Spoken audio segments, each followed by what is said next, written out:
السلام عليكم ورحمة الله وبركاته. كسر دوادا كوبعية سوفتوير على بعد قبرتي كورسين كلا دون كورس كيني كويك بيك 2016 أيان السعودية وحنو مريا قيبت براكتيكالك 10 كيني لباتنات 10 كلمات و 10 بحساب بدن أو كهذه دونا inactivating the customer or vendor or product مرمر واحد عدين customer كي أما معبيل كي ألعبت كا قادن شري يعني دينتي بكينين مكا واحد سمينة شقة شوشين بتكو سمينة مكا 10 كيني تاسكو سابسيني in laga joojiyo shaqo joojin lagu sameeyo customer-ka ama vendor-ka waxa loo yaqaan ka supplier-ka ama alaabta ku keenaya ama product-ga aad iibinayso oo kale shaqo joojin baad ku sameeysaa oo ma joojinaysaa ka soo qaad alaabta ka yaraatayba wax yar ba ku soo haray ka alaabta wax sameeysaa shaqo joojin marka customer hore u diiwaan gashnaa oo transaction ama wax iib ka iibsaday oo ku record garaysnaa ma dhiirigelin kartid waligaan إلا transactions كا أو دنك سعرتي أو تصورت كلمة لكن واحد كوسا ما كرتا inactivating شغلة كتشوتشيني لكن customer كمركا أدوين جلسيد ووح يراتي أو نشقة سمين مركا ودي لجرين كرتا كرتا سنة و information كسابسن لين ع customer كي يفنر كبا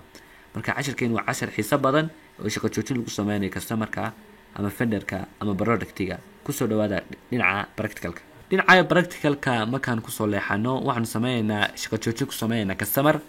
markaad customer shaqo joojin ku sameynaysa waxaad tagaysaa qaybta customer-ska tan customer center baad ku dhifanay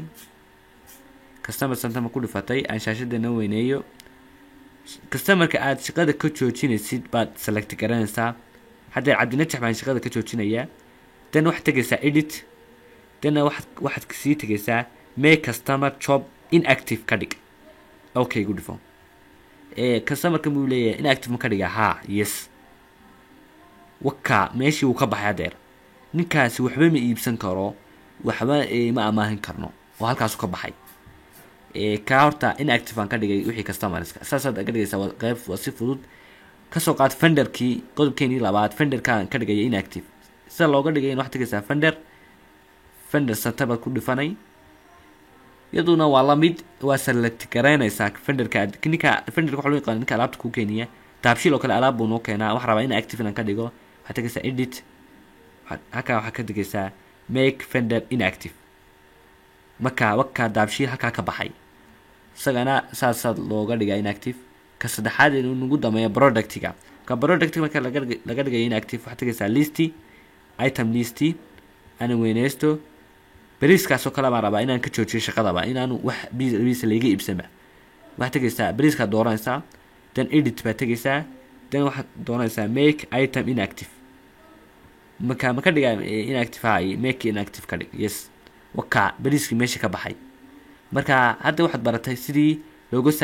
looga dhigay inactive product-ga ama customer-ka ama vendor-ka saddexdaba marka waxaan tusi doonaa si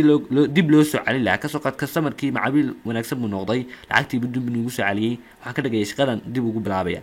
marka si shaqada dib lagu soo celiyo waxaad tagaysaa customer center baad ku sii dhifanaysaa shaqadan ku soo celinaya marka